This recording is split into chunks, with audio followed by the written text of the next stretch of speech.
He was in a room with her. He was the only one seen coming and going.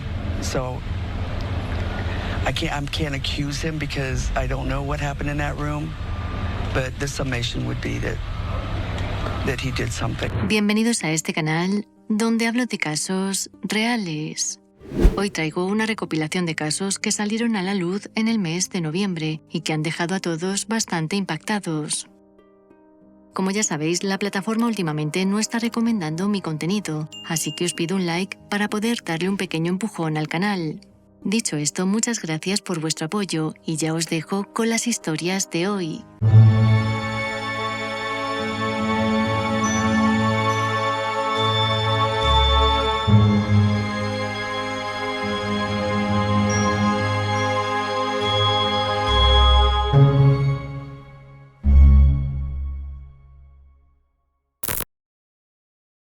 El caso de Anna Kepner. El 8 de noviembre de 2025, el crucero Carnival Horizon regresó al puerto de Miami tras una travesía por el Caribe. Pero lo inquietante es que entre sus más de 4.000 pasajeros, una joven de apenas 18 años llegó sin vida. Obviamente, durante ese viaje algo ocurrió. Sin embargo, el hermetismo de las autoridades ha hecho que se publiquen todo tipo de especulaciones. Pero como siempre, y para entender este caso, nos vamos a ir atrás en el tiempo. Anna Kepner nació y creció en Titusville, una pequeña ciudad costera de Florida que se encuentra muy cerca de Orlando. A pesar de ser hija de padres separados, estaba muy unida a ellos y también se sabe que estaba a punto de finalizar la escuela secundaria, donde formaba parte del equipo de animadoras. La chica soñaba con incorporarse a las Fuerzas Armadas e incluso acababa de aprobar el examen de ingreso que la permitiría alistarse después de su graduación. Su familia cuenta que era extrovertida, amable y con una gran vocación de servicio, tanto que era voluntaria en un vecindario de jubilados en el que vivían sus abuelos, donde ayudaba a negocios locales y actividades comunitarias. Anna también amaba el agua y sabía que su certificado de buceo, junto con su licencia para conducir barcos, era un extra para su carrera militar.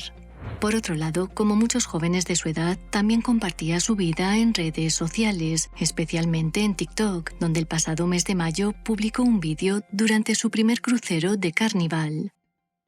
En ese vídeo, la chica decía que quería volver y efectivamente en noviembre volvió a uno de esos viajes, pero sin saber que sería el último.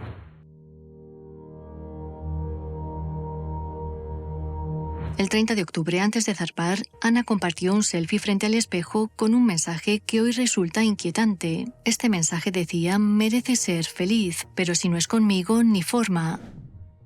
Se desconoce con quién viajaba, pero después de esta publicación, la chica se subió en Miami al Carnival Horizon, una verdadera ciudad flotante que durante 6 días haría paradas en Jamaica, Gran Caimán y Cozumel, en México.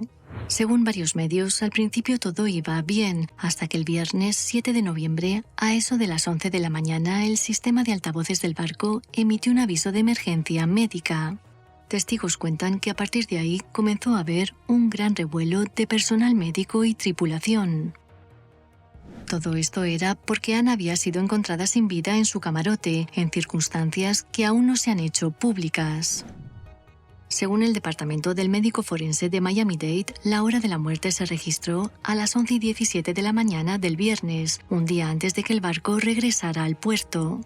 El sábado 8 de noviembre, el crucero atracó en Port Miami y en vídeos compartidos por pasajeros se muestra al personal médico trasladando un cuerpo en camilla. El caso en sí ya es misterioso, pero sin duda lo que ha añadido más interrogantes es que ya en el puerto varios agentes del FBI subieron a bordo para investigar. La agencia confirmó a los medios que el caso se mantiene bajo jurisdicción federal, ya que se trata de una muerte sospechosa ocurrida en aguas internacionales, donde el FBI tiene autoridad exclusiva si el barco opera bajo bandera estadounidense o parte de puertos del país. El exagente Nicole Parke explicó esto a Fox News. Cuando un incidente grave ocurre en aguas internacionales y el barco llega o parte de un puerto de Estados Unidos, el FBI asume la investigación. Esto se conoce como Jurisdicción Marítima Especial, un marco legal que regula delitos cometidos fuera del territorio terrestre del país.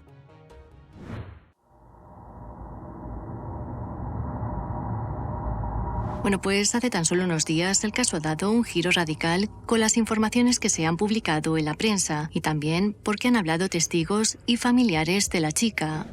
Para empezar, se ha sabido que Anna subió a ese crucero con su padre, su madrastra y los 3 hijos de esta, y que mientras que la pareja tenía un camarote para ellos, la chica dormía en otro con sus hermanastros.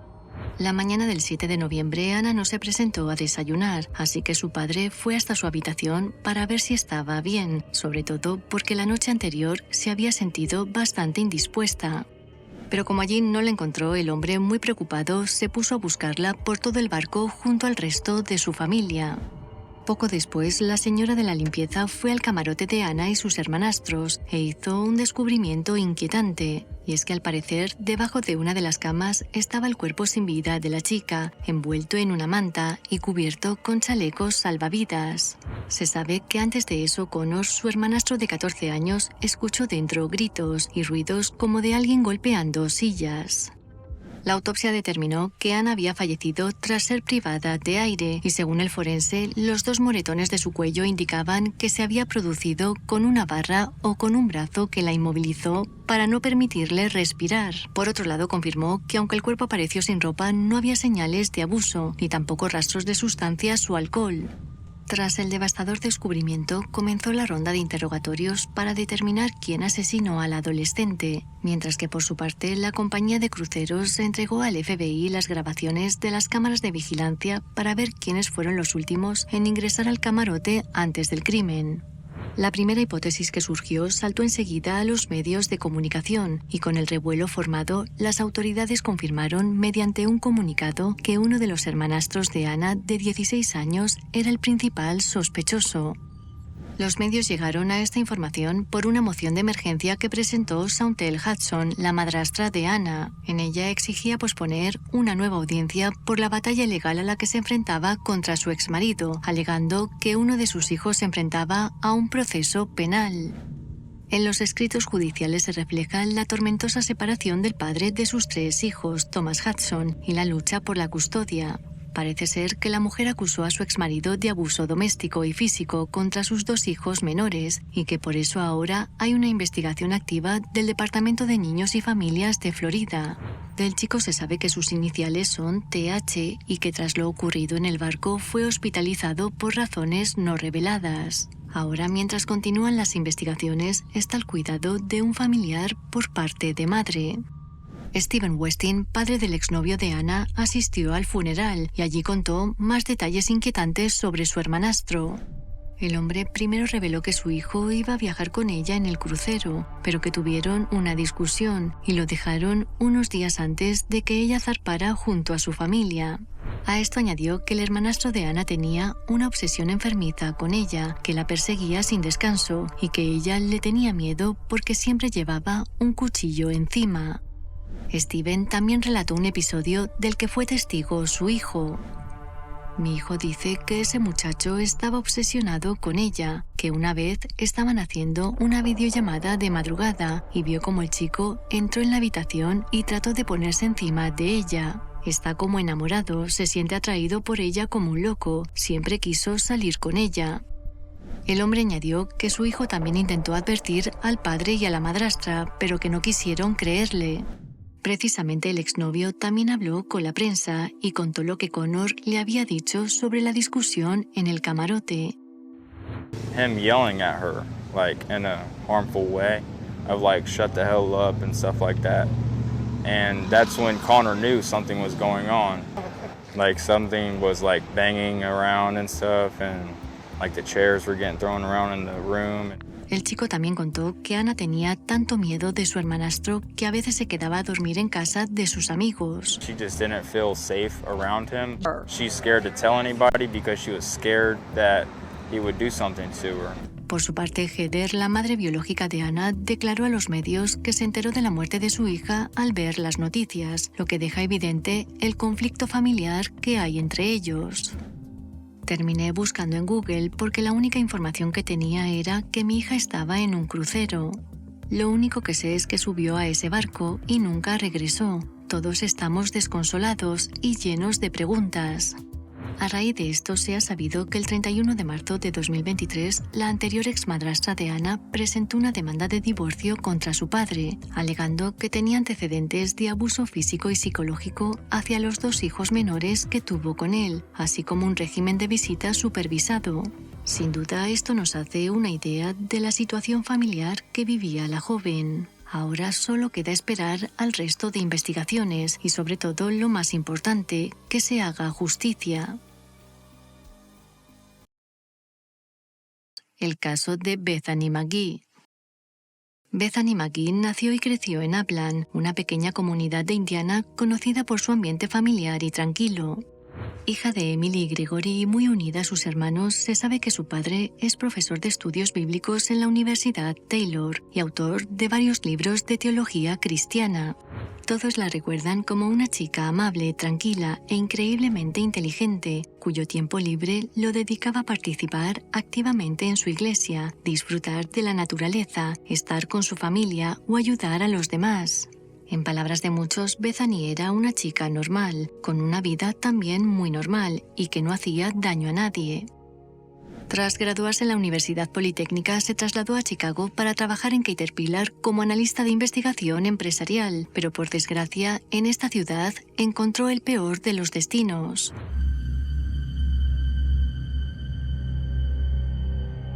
La noche del 17 de noviembre, Bethany viajaba sola en un vagón del tren de la línea azul de Chicago. Como nos pasa a muchos, la chica iba distraída con su teléfono, sin imaginar lo que estaba a punto de ocurrir. Gracias a las cámaras de vigilancia se sabe que a las 9:30 un hombre se subió al tren llevando consigo una botella llena de gasolina. Sin que Bethany se diera cuenta, el sujeto se acercó por detrás y comenzó a verter el líquido sobre su cabeza y el resto del cuerpo, mientras gritaba repetidamente «¡Quémala viva, perra!». Bethany se levantó instintivamente para escapar y corrió hacia la parte delantera del vagón. Sin embargo, el hombre la persiguió y las cámaras captaron el momento en el que encendió el combustible, envolviendo el cuerpo de la chica en llamas instantáneamente. A pesar del dolor indescriptible, la chica logró tirarse al suelo para intentar apagar las llamas, mientras que el tren se acercaba a la estación de Clark Lane. En cuanto las puertas se abrieron, Bethany salió corriendo en llamas y se desplomó en el andén. Según las imágenes, esta agonía duró 1 minuto. Afortunadamente, los pasajeros que estaban en la estación reaccionaron de inmediato. Uno se quitó el abrigo y lo usó para sofocar las llamas, mientras que varias mujeres se arrodillaron junto a Bethany para hablar con ella e intentar que estuviera consciente hasta la llegada de los paramédicos. Los testigos describieron un olor intenso a pelo y piel quemada recorriendo toda la estación, una escena que según ellos jamás podrán olvidar. Mientras atendían a Bethany, el sujeto identificado como Lawrence Reed, de 50 años, logró escapar, pero fue detenido 2 días después. Cuando la policía dio con él, llevaba la misma ropa de los vídeos y presentaba varias quemaduras en las manos. The surveillance video is difficult to watch and is very disturbing, as a young woman was set ablaze and tried to put herself out while other passengers got out of the way or watched. When the train stopped and the victim was able to muster the strength to stumble on the platform, 2 good Samaritans put out the flames. She remains in critical condition, and we pray for the victim's recovery. Bethany fue trasladada al Hospital Stroger en estado crítico, con quemaduras de 3er grado en la cara, la cabeza, el torso y de forma especialmente grave en un brazo y una mano. Según varios medios, tras ser operada, los médicos estimaron que necesitaría al menos 3 meses de hospitalización, además de una larga rehabilitación física y emocional. Viendo el apoyo que estaban recibiendo, la familia emitió un comunicado donde dieron las gracias por las oraciones y también al equipo médico. También aprovecharon para pedir privacidad y así poder acompañar a Bethany en este proceso tan duro. Con ayuda de su comunidad de Upland han creado una campaña para recaudar fondos, ya que según expresaron, muchos de sus gastos médicos inmediatos están cubiertos por el seguro y un fondo para víctimas. Pero con un camino tan largo por delante, liberarse de preocupaciones financieras sería una gran bendición.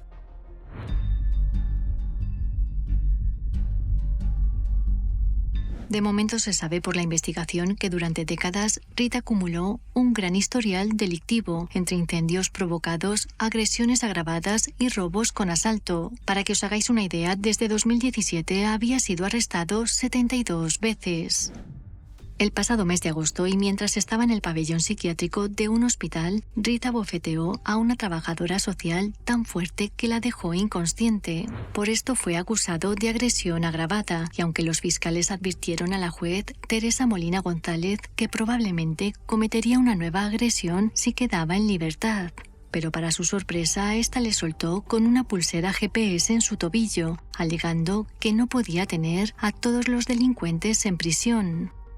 El día del ataque, el sujeto estaba bajo supervisión electrónica y tenía horarios estrictos para salir de casa. Sin embargo, esa noche, fuera del horario permitido, se fue a una gasolinera, llenó una botella con gasolina y luego la usó contra Bethany. Tras lo ocurrido, las reacciones no se hicieron esperar. Por un lado, el secretario de Transporte, Sean Duffy, identificó públicamente a la víctima y criticó duramente que un reincidente con un historial tan largo siguiera libre. Por otro, funcionarios federales y locales coincidieron en que Reed no debería haber estado en la calle, mientras que el agente de la ATF calificó el ataque como premeditado, extremadamente raro y completamente evitable. Lawrence Reed had no business being on the streets given his violent criminal history and his pending criminal cases. Reed had plenty of second chances by the criminal justice system, and as a result, you have an innocent victim in the hospital fighting for her life. Because of the swift action of CPD, ATF, and our law enforcement partners, there will be no other chances for Mr. Reed. Por supuesto, durante una rueda de prensa, el presidente Donald Trump se pronunció sobre lo ocurrido y responsabilizó a los líderes demócratas de Chicago e Illinois. You saw all the crime that took place last night, the night before. The woman with the burning, they burned the woman. To be talking about that now, they burned this beautiful woman riding in a train. A man was arrested 72 times. 72 times, think of that. And they'll let him out again. The liberal judges will let him out again. But we're ready to go. You know, we've been moving toward Chicago. We have a governor that thinks it's wonderful that only like 7 people were killed this week. But we are moving toward doing it, and we're going to, if crime gets, it's horrible what's happening in Chicago. Este caso ha ocurrido solo 3 meses después del de Irina Zaruska, la joven ucraniana de 23 años que fue asesinada en un tren de Charlotte, Carolina del Norte, por alguien que también debería haber estado en prisión. De inmediato se reavivó el debate sobre la seguridad pública y la supervisión judicial en Chicago. Por su parte, Illinois anunció revisiones en los protocolos de seguridad de los trenes y una aceleración en los recursos destinados a salud mental. Durante su primera comparecencia ante el tribunal por lo ocurrido con Bethany, Reed se comportó de manera errática. Lo que cuentan es que gritó al juez, afirmó que era ciudadano chino, rechazó asistencia legal y se declaró culpable repetidamente. Debido a esto, el tribunal pidió una evaluación de su salud mental. Ahora Reed permanece bajo custodia federal y está acusado de terrorismo por violencia contra el sistema de transporte público, cargos que podrían llevarle a cadena perpetua. Los fiscales confirmaron que el ataque fue completamente aleatorio y sin provocación alguna. La investigación continúa y podrían añadirse nuevos cargos dependiendo de la evolución médica de la joven. Andrew Scott, un abogado experto en defensas complicadas, contó durante una entrevista que seguramente sus abogados intenten alegar problemas mentales. The strategy here is going to be one of 2 strategies. Either they're going to try to make some sort of insanity defense, which good luck with that. But based on what I've seen so far from this defendant, there might be some juice there. And then after that, it becomes attempting to reduce the amount of time your client is going to spend in prison. El caso de Bethany McGee no solo representa una tragedia inimaginable para ella y su familia, sino también los fallos que tiene el sistema judicial y la falta de seguridad que hay en el transporte público. El caso de los safaris humanos de Sarajevo. El pasado 10 de noviembre, la Fiscalía de Milán abrió formalmente una investigación por homicidio doloso agravado contra un número de sospechosos aún no determinado, en lo que es ya un auténtico escándalo mundial sin precedentes. Pero para entender qué pasó y por qué se ha llegado hasta este punto, nos vamos a ir atrás en el tiempo. Entre 1992 y 1996, Sarajevo vivió uno de los episodios más oscuros de la guerra moderna, un asedio brutal que duró 1.425 días y que dejó a más de 11.500 civiles sin vida. Para que os hagáis una idea del horror, en esa época, cualquier día normal, la población que salía a la calle para trabajar o buscar comida tenía que correr por las calles en zigzag para evitar los disparos, escondiéndose entre escombros y edificios destruidos. Pero dentro de aquella tragedia inimaginable existió algo mucho más siniestro, y es que al parecer hombres adinerados de Europa y Norteamérica pagaban grandes sumas de dinero para acabar con civiles, como si participaran en un safari humano.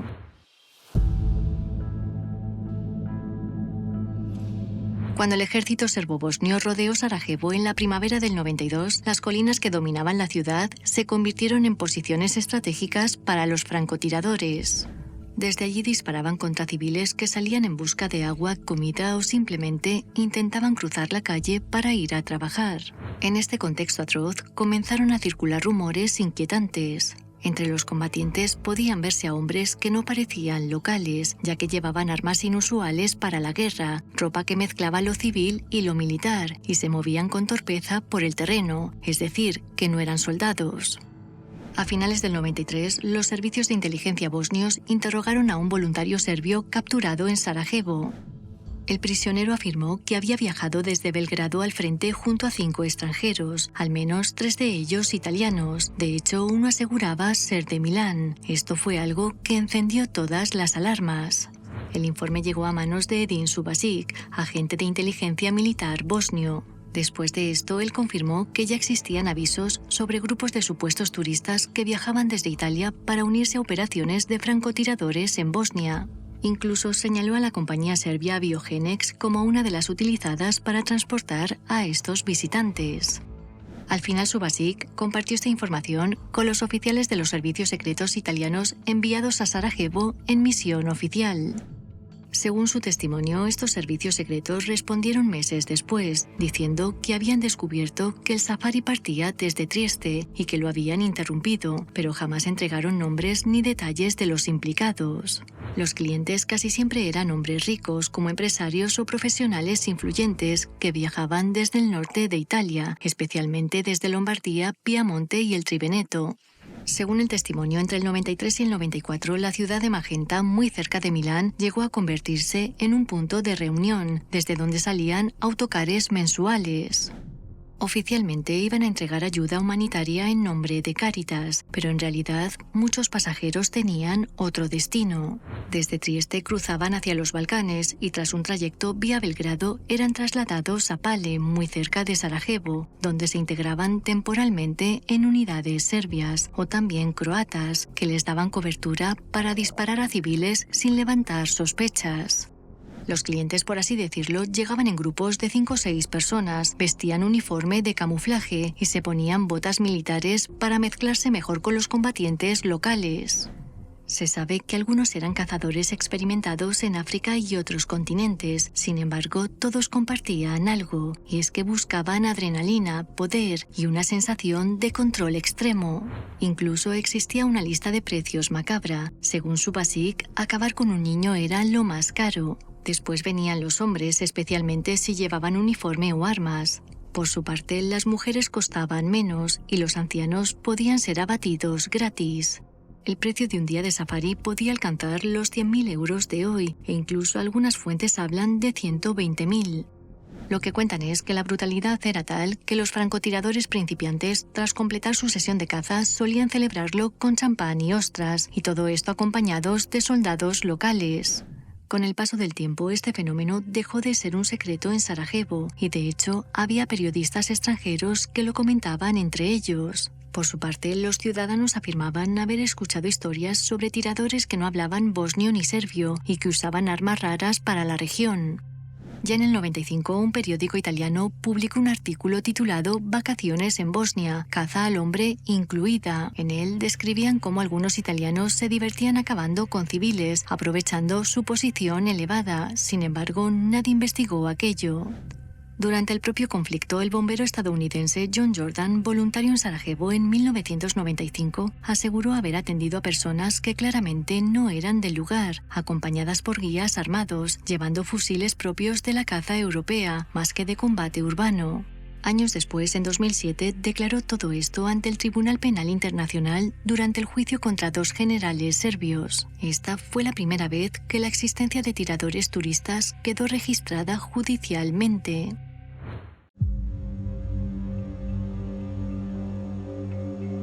Cuando la guerra terminó, muchas pruebas desaparecieron entre los escombros y el caos. También se sabe que los documentos clave quedaron en manos de los servicios secretos italianos y de la policía de Milán, y que nada llegó al conocimiento público.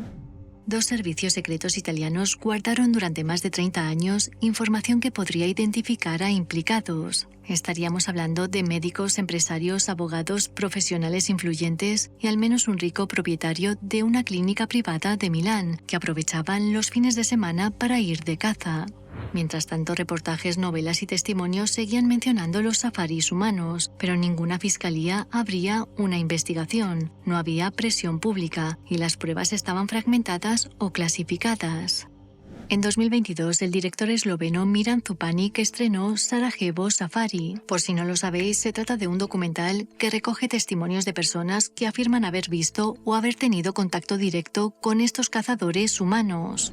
La película generó indignación internacional y la entonces alcaldesa de Sarajevo presentó una denuncia penal contra desconocidos en Bosnia-Herzegovina. Luego se supo que aunque la Fiscalía bosnia reconoció el caso, no abrió ninguna investigación eficaz. Sin embargo, el documental inspiró a un hombre que llevaba años investigando los rumores. Se trata de Ezio Gavazzeni, fotógrafo, escritor y periodista italiano que decidió iniciar su propia pesquisa.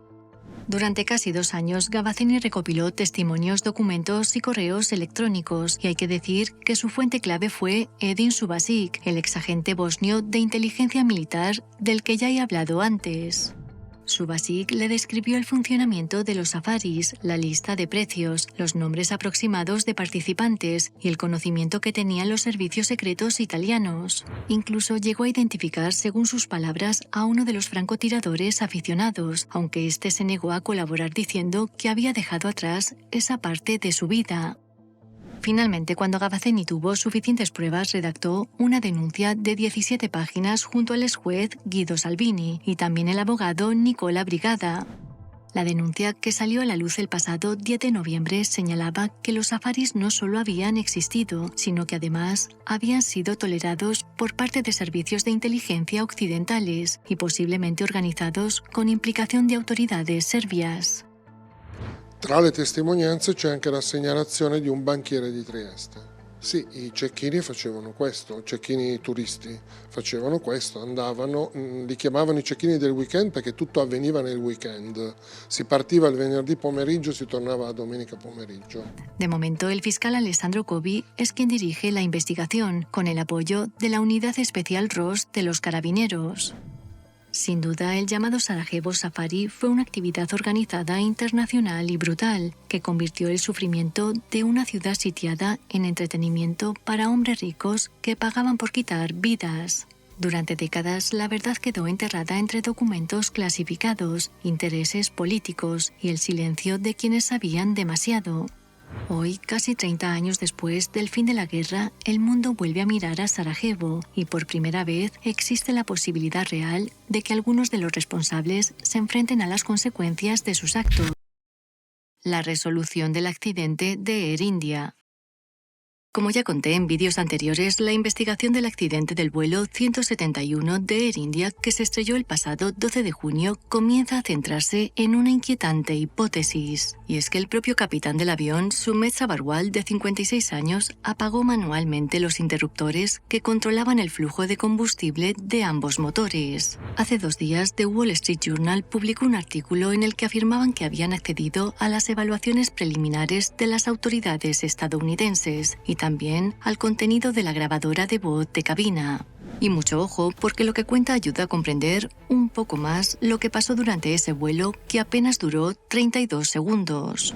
Según este medio, en las evaluaciones preliminares de las autoridades estadounidenses se confirma que fue el comandante quien puso los interruptores de combustible en posición de corte, uno tras otro, con un segundo de diferencia. Dicha maniobra ocurrió pocos segundos después del despegue, cuando no había indicios de emergencia ni problemas mecánicos aparentes. A esto añaden que era el único que tenía las manos libres, ya que Clive Kunder, el copiloto de 32 años, era el que se estaba encargando del despegue en ese momento, porque estaba siendo evaluado por el comandante.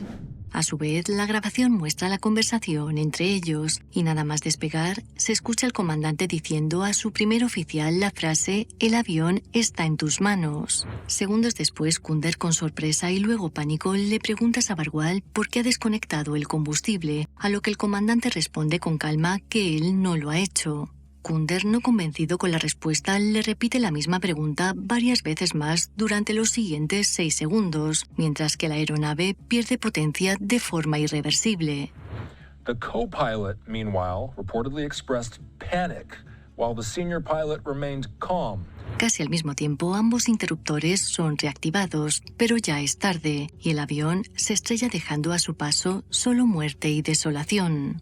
Recordemos que en el informe preliminar que se publicó hace unos días no se registró ninguna anomalía y que la precisión con la que se apagaron los interruptores sugería intencionalidad, de ahí que se comenzara a señalar a uno de los pilotos.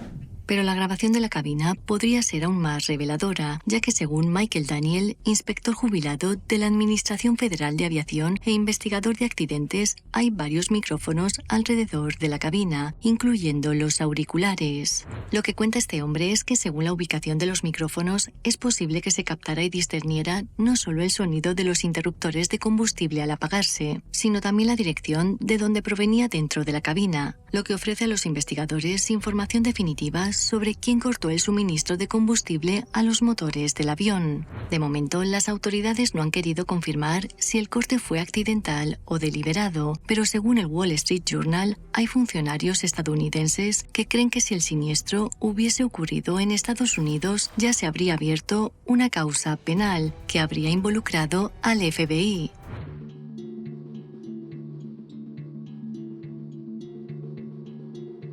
Como ya conté en el vídeo anterior, el capitán de 56 años tenía una reputación intachable dentro de la aerolínea y era conocido por su carácter reservado, austero y disciplinado.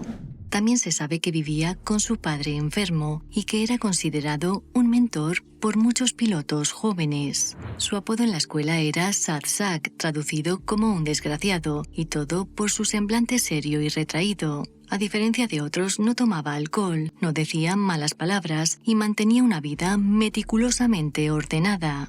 Las investigaciones ahora se centran en su historial psicológico, sobre todo después de las grabaciones y de las declaraciones que han hecho algunos de sus compañeros. Durante una entrevista con el diario The Telegraph, el capitán Mohan Ranganatham, un destacado experto en seguridad aérea de la India, reveló que varios pilotos de Air India supuestamente le habían confirmado que el experimentado piloto tenía problemas de salud mental. Estas fueron sus palabras. Había dejado de volar durante los últimos 3 o 4 años. Había pedido una baja médica por ello.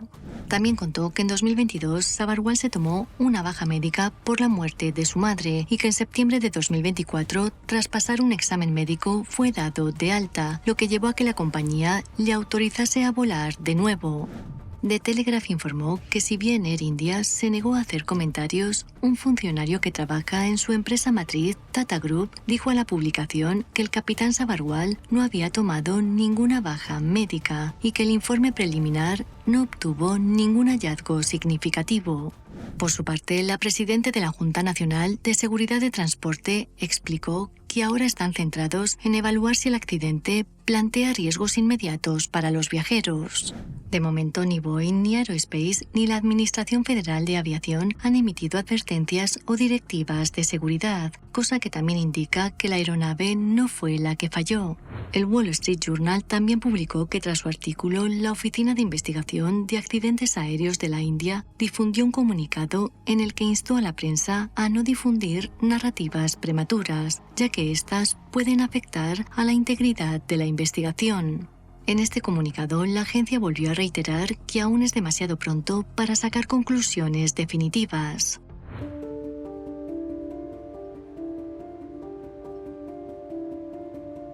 A raíz de este accidente, se ha vuelto a poner sobre la mesa el debate de por qué no se instalan cámaras de vigilancia en las cabinas de los pilotos, algo que creo que también nos preguntamos muchos. Sin embargo, aquí hay grupos a favor y en contra. Los defensores de las cámaras de la cabina dicen que las imágenes podrían llenar los vacíos dejados por las grabadoras de audio y datos, mientras que los opositores alegan que las preocupaciones sobre la privacidad y el mal uso superan lo que, según ellos, son beneficios marginales para las investigaciones. Ya en el año 2000, Jim Hall, desde la Junta Nacional de Seguridad de Transportes de Estados Unidos, instó a la Administración Federal de Aviación a exigir que los aviones comerciales estuviesen equipados en la cabina con cámaras de vigilancia. La recomendación de Hall llegó a raíz del accidente del vuelo 990 de Egyptair en el año 99, cuando el primer oficial estrelló intencionalmente el avión, acabando con la vida de las 217 personas que iban a bordo. Anthony Brickhouse, experto en la investigación de accidentes aéreos, dice que está a favor de poner cámaras en las cabinas, pero reconoció que los pilotos comerciales están preocupados realmente sobre este tema. De hecho, los sindicatos de pilotos estadounidenses siempre han mantenido que las grabadoras de voz y datos ya proporcionan suficiente información para determinar la causa de un accidente y que las cámaras serían una invasión de privacidad y podrían ser mal utilizadas. También existe la preocupación de que las compañías aéreas puedan usar las imágenes para tomar medidas disciplinarias o que el vídeo pueda filtrarse al público después del accidente. Para este sindicato, si se pudiese garantizar en todo el mundo la confidencialidad de estas imágenes, se podrían plantear instalar cámaras, pero nadie les asegura que éstas salgan en los medios después de un siniestro. Y en cierta forma tienen razón, porque todos sabemos que las imágenes de la cabina grabadas durante un accidente serían filtradas sí o sí. Pero lo cierto es que las cámaras hubiesen ayudado a comprender mejor los accidentes en los que el piloto estaba o podría estar involucrado, como es el caso de Germanwings, cuyo copiloto Andreas Lubitsch estrelló un avión con 149 personas a bordo, o el vuelo MH370 de Malaysia Airlines, en el cual el piloto siempre estuvo en el punto de mira.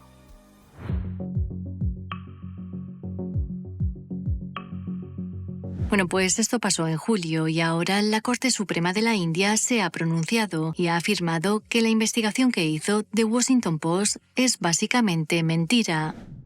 El tribunal cuestionó directamente al periódico por afirmar que el capitán había accionado los interruptores y calificó la cobertura del medio estadounidense como malintencionada, además de señalar que causó un profundo dolor a la familia del piloto. Durante la audiencia que se llevó a cabo el 7 de noviembre por una petición que presentó el padre del capitán al que los medios señalan como responsable, los jueces confirmaron que el piloto no tuvo responsabilidad alguna en la tragedia. Lo que dicen los jueces es que en las grabaciones que se hicieron en cabina segundos antes del accidente, ambos pilotos mostraron señales de confusión cuando los interruptores pasaron de encendido a apagado, lo que indicaría un fallo claro de la aeronave. El padre del piloto declaró ante la corte que dos funcionarios de la Oficina de Investigación de Accidentes Aéreos lo visitaron y dieron a entender que su hijo había cortado el suministro del combustible a los motores justo después del despegue. A lo que uno de los jueces contestó lo siguiente: es una tragedia sumamente lamentable, pero usted no debería cargar con el peso de que se culpe a su hijo. Nadie puede responsabilizarlo de nada. Por su parte, la juez Joy Malabaki agregó que el informe preliminar de la investigación no contenía ninguna insinuación en contra de su hijo, de ahí que la publicación del medio norteamericano sea para ellos malintencionada. Un piloto preguntó si el otro había cortado el suministro de combustible y este respondió que no. Ese informe no sugiere responsabilidad alguna, no nos afectan los informes extranjeros. Si hay algún reclamo, debería presentarse ante un tribunal extranjero. Esa fue una cobertura malintencionada. Nadie en India cree que la culpa haya sido del piloto. Es importante mencionar que en una audiencia previa que se celebró en septiembre, la Corte ya señaló que era irresponsable culpar a los pilotos basándose en una investigación preliminar, la cual, según el gobierno indio, fue muy exhaustiva. El tribunal dijo esto: si mañana alguien de forma irresponsable afirma que el piloto A o B tuvo la culpa, la familia sufrirá las consecuencias. Es importante mantener la confidencialidad hasta que concluya la investigación, porque ¿qué pasaría si el informe final determina que no hubo ninguna falla? Mientras tanto, se sabe que las familias de 4 víctimas del accidente de Air India han presentado una demanda en Estados Unidos contra Boeing y Honeywell, fabricantes de los interruptores del modelo Dreamliner. En la demanda se alega que un interruptor defectuoso de control de combustible provocó la tragedia. Como siempre, muchas gracias por vuestro apoyo y por ver el vídeo hasta el final.